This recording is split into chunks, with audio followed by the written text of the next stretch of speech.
అయితే అనేకమైనటువంటి ఒడిదుడుకులు అడ్డంకులు వీటన్నిటి మధ్యలో ఈ కార్యక్రమం జరుగుతున్నట్టుగా పరిస్థితి చూస్తూ ఉంటే అర్థమవుతా ఉంది. ఈ మున్నూరు కాపుల మీటింగ్కు రెడ్డి వాళ్ళ పర్మిషన్ ఏందో నాకు అర్థం కాలే. మీటింగ్ మున్నూరు కాపులది. మున్నూరు కాపులంతా ఒక దగ్గర కూర్చొని ఒక ఆలోచన చేసి ఈ రాష్ట్రంలో బీసీలకు ఏం జరగాలి, మున్నూరు కాపులకు ఏం జరగాలనేటువంటి ఆలోచన చేస్తున్నటువంటి క్రమంలో మీరు ఆ మీటింగ్కు పోవద్దు, మీ మీటింగ్కు మీరు పోవద్దని మేము చెప్తే మీరు ఒప్పుకుంటారా? ఒప్పుకోరు కదా. మా మీటింగ్కు బాధ్యత పోతాం మేము. ఇంకా మేము నియంత్రిస్తామని ఎవరైనా పొగరబోతుతనం ప్రదర్శిస్తే అది మీ దగ్గర పెట్టుకోరి. మీరు రాష్ట్రంలో పిడికేడు మంది లేరు.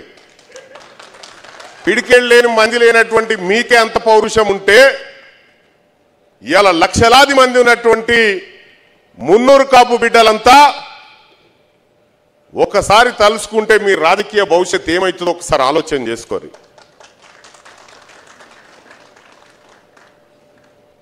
కులగణంలో అనేకమైనటువంటి లోపాలు నేను పెద్దలు కేశవరావు గారితో పోయి చర్చించిన ఈ అంశం మీద, కులగణంలో జరిగినటువంటి అవకతవకల మీద చర్చించిన, పెద్ద ఆయన్ని కన్విన్స్ చేసే ప్రయత్నం చేసిన. ఎక్కువ లెక్కలు అడగలే. రాష్ట్ర ప్రభుత్వమే ఇచ్చినటువంటి సోషియో ఎకనామిక్ అవుట్లుక్లో ఆ పుస్తకం రేవంత్ రెడ్డి గారే ఇచ్చిండు. ఆ పుస్తకంలోనేమో 4,20,00,000 మంది ఉన్నారు జనాభా అని ఇచ్చారు. మళ్ళీ వాళ్ళు చేసినటువంటి సర్వేలో 3,70,00,000 మంది అంటారు. నేను అడిగిన అదే, ఈ 50 లక్షల మంది సమాధులు ఆడున్నాయో చూపెట్టురా, మరి మా డెత్ సర్టిఫికేట్లను చూపెట్టరు, బర్త్ సర్టిఫికేట్లను చూపెట్టరు అని చెప్పారంటే ఏది చూపెట్టడానికి వాళ్ళకి ఇష్టం లేదు. ఇదట ప్రపంచానికి దేశానికి ఆదర్శవంతమైన సర్వే చేసినట్టు. ఇది ఆదర్శమే. మరి ఏ లెక్క ఎక్కడుందో, ఎవడు ఎటుపోయిండో, ఇంట్లో ఉన్నోడెవడో పోయినోడెవడో లెక్కనే లేదు. ఇంకా దరిద్రంగా ఈ వర్గాలం, ఈ బీసీ వర్గాల నుంచి 50 లక్షల మంది గైబైపోయారు. కొత్తగా ఒక్క సామాజిక వర్గం వాళ్ళే 10 ఏళ్లల్లో 16 లక్షల మందిని కన్నారు. ఏం లెక్కలు ఇవి? ఏం కథ? మరి ఏ ప్రాతిపదికన మంత్రి పదవుల పంపకం జరుగుతూ ఉంది ఇక్కడ? జనాభా ప్రాతిపదికన. జనాభా ప్రాతిపదికన మంత్రి పదవులు జరిగేది ఉంటే మున్నూరు కాపులకు 4 రావాలి, మరి 2-3 రావాలి. ఏవి మరి? అందుకోసమే మున్నూరు కాపు సోదరులారా, ఎవడికో భయపడి ఎవడికో తల వంచేటువంటి జాతి కాదు ఈ జాతి. ఈ జాతిలో ప్రవహిస్తున్నటువంటి రక్తం పౌరుషంతో కూడుకున్నటువంటి రక్తం ఇది. ఎందుకు భయమా? మున్నూరు కాపులంతా ఒక తాన మీటింగ్ పెట్టుకుంటే మీకెందుకు భయం? మీరెందుకు నిద్రపోతలేరు? ఎందుకు నిద్రపోతలేరంటే వీళ్ళు మేల్కుంటే మిగతా బీసీ సమాజానంతా మేల్కొల్పుతారు, తద్వారా వాళ్ళ అధికారం పోతుంది అనేటువంటి ఒక భయంతో ఈ వ్యవహారం చేస్తా ఉన్నారు. కానీ ఒకటి గుర్తుపెట్టుకోరి, మేము అధికారం గుంజుకోవడం పక్కా, తీసుకుంటాం బరాబరి. ఈ వెనుకబడిన తరగతులకు అధికారాన్ని పంచేటువంటి కార్యక్రమం కూడా చేస్తాం. ఇవాళ చాలా మంది మహిళా సోదరిమణులు కూడా వచ్చి ఇక్కడికి కూడా 1956 నుంచి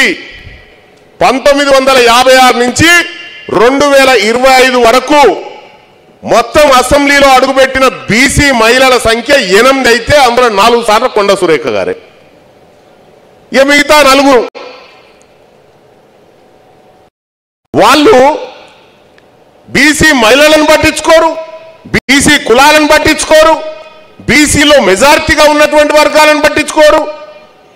అధికారం అంతా వాళ్ళ దగ్గర పెట్టుకొని మీరు ఈడికి పోవద్దు, మీరు ఆడికి పోవద్దు అని చెప్పి ఇతర వర్గాలను బెదిరిస్తామంటే ఇది చూస్తూ ఊరుకోవడానికి లేము. ముఖ్యమంత్రి రేవంత్ రెడ్డి గారు ఈ వర్గాల తెరువు వచ్చి వీటిని నియంత్రించాలని మీరు పొరపాటున కూడా అనుకుంటే ఆ ప్రయత్నం మానుకోండి. ఇవాళ బీసీలమంతా ఒక్కటయ్యి మేమంతా ప్రజాక్షేత్రంలో ఉద్యమాలకు దిగుతా ఉంటే ఏమైతుంది? చరిత్రలో ఉద్యమాలను అణిచివేసిన ప్రతిసారి రెట్టింపు ఉత్సాహంతోనే లేచినాయి తప్ప ఉద్యమాలు నీరు గారిపోలే. దాని ప్రయత్నం చేసినటువంటి వ్యక్తులు ఎవరైతే ఉన్నారో వాళ్ళే ఆగమైపోయారు. మీరు రాసి పెట్టుకోరి 2028 బీసీలదే బీసీ సీఎం ఖచ్చితంగా అవుతారు 2028లో. మహిళా సోదరుమణులారా 33% రిజర్వేషన్ వస్తా ఉంది. మీ నియోజకవర్గాల్లో మీరు నిలబడాల్సినటువంటి అవసరం ఉంది. కాబట్టి మీరంతా రాజకీయంగా సిద్ధం కావాల్సినటువంటి అవసరం ఉంది, ఉద్యమపరంగా సిద్ధం కావాల్సినటువంటి అవసరం ఉంది. అధికారాన్ని చేపట్టే దిశగా మనమంతా ముందుకు పోవాల్సినటువంటి అవసరం ఉంది. ఇవాళ తీన్మార్ మల్లన్న నేను బీసీల గురించి నేను లెక్కలు అడుగుతా ఉంటే వాళ్ళు నన్ను సస్పెండ్ చేశారు. తీన్మార్ మల్లన్నను సస్పెండ్ చేయడం అంటే ఓర్లకెన్ కత్తిని బయటికి తీసినట్టే. ఏమైతుందా సస్పెండ్ చేస్తే?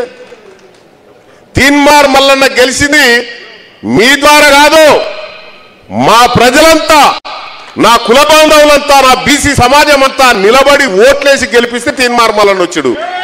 ఇవాళ మీరెవరైతే కుర్చీలో కూసురో వాటికి తీన్మార్ మల్లన్న పెట్టిన బిచ్చం మీకు అదంతా. మేం పెట్టిన బిచ్చం నేను తిరిగి గెలిపిస్తే కదా మీరు గెలిచిందాడ. 42 నియోజకవర్గాలు తిరిగిన. ఇవాళ ఈ వేదిక మీదకి రావాల్సినటువంటి ఆది శ్రీనివాస్ గారు కానీ, విహెచ్ గారు కానీ, ఇంకో ఆయన పేరేంది శ్రీరాములు, ఆ తర్వాత మురళికి చెప్పిరా, దానం నాగేందర్ గారు మురళికి చెప్పిరా, వీళ్ళు దండవిటేలా ఎమ్మెల్సీ వీళ్ళు రాలేదా? వీళ్ళు రాలేదు కదా. సోదరులారా, ఎందుకు చెప్తా ఉందంటే ఇది కులం ఆవేదన. ఈ కులానికి సంబంధించినటువంటి ఆవేదన. ఇది ఎక్కడున్నా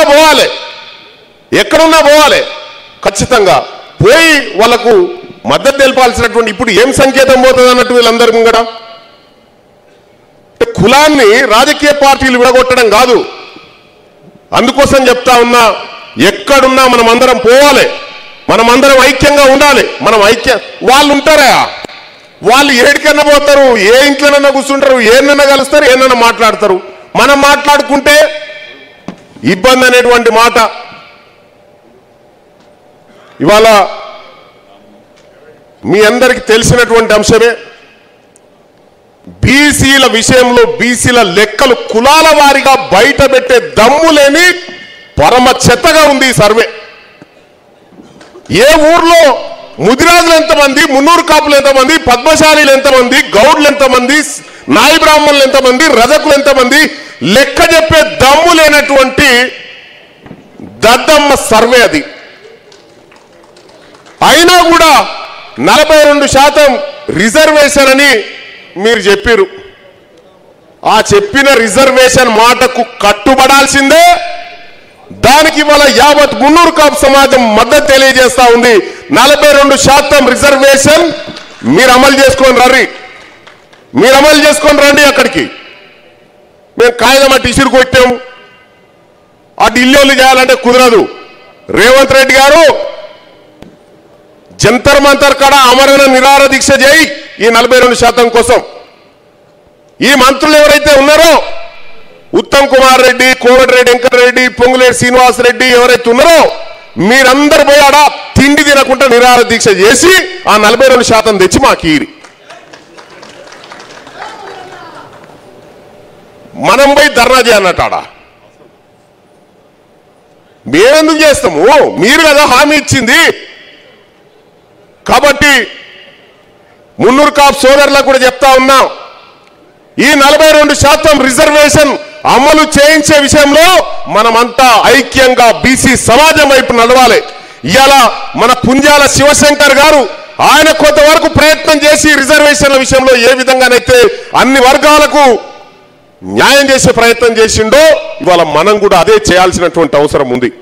కాబట్టి సోదరులారా, రాబోయేటువంటి మలిదశ బీసీ ఉద్యమం, ఆ ఉద్యమంలో మీరందరూ కీలక భూమిక పోషించాలి.